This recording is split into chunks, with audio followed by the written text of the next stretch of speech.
2024 June 29 Indian ക്രിക്കറ്റിന്റെ മറ്റൊരു ചരിത്ര അധ്യായം എഴുതപ്പെട്ട ആ ഒരു നിമിഷം. ഹാർദിക് പാണ്ഡ്യ അവസാന പന്തെറിയുന്നതുവരെ ശ്വാസമടക്കി പിടിച്ച് കാത്തിരുന്ന ക്രിക്കറ്റ് ആരാധകർക്ക് മുന്നിൽ അഭിമാനത്തോടുകൂടി രോഹിത് ശർമ്മയും സംഘവും സമർപ്പിക്കുന്നു ടീം ഇന്ത്യക്കായുള്ള രണ്ടാമത്തെ T20 ലോകകപ്പ്. രോഹിത് ശർമ്മയുടെ നേതൃത്വത്തിൽ ടീം ഇന്ത്യ ലോകകപ്പ് T20 കിരീടം സ്വന്തമാക്കിയിരിക്കുകയാണ്. ശ്വാസമടക്കി പിടിച്ച് കണ്ടിരുന്ന അവസാന ഓവറുകൾ, ഓരോ പന്തിലും ആകാംക്ഷയും അമ്പരപ്പും നിറഞ്ഞതായിരുന്നു T20 ലോകകപ്പിന്റെ ഫൈനൽ.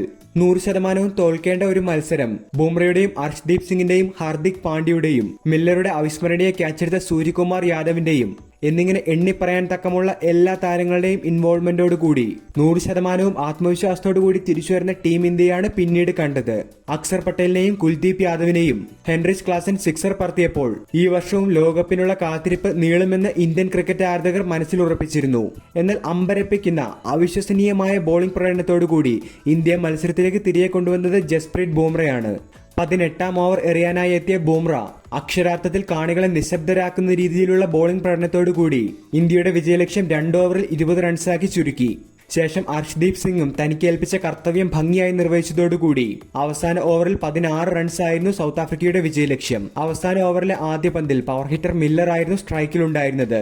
പാണ്ഡ്യയുടെ ഫുൾ ടോസ് തന്റെ പവർ അനുസരിച്ച് അതിർത്തി കടത്താൻ മില്ലർ ശ്രമിച്ചെങ്കിലും സൂര്യകുമാർ യാദവിന്റെ ഒരു മാജിക്കൽ ക്യാച്ച് എന്ന് പറയത്തക്കവണ്ണം ബൗണ്ടറി ലൈൻ സേവിലൂടെയാണ് ടീം ഇന്ത്യ വീണ്ടും മത്സരത്തിലേക്ക് തിരികെ വന്നത്.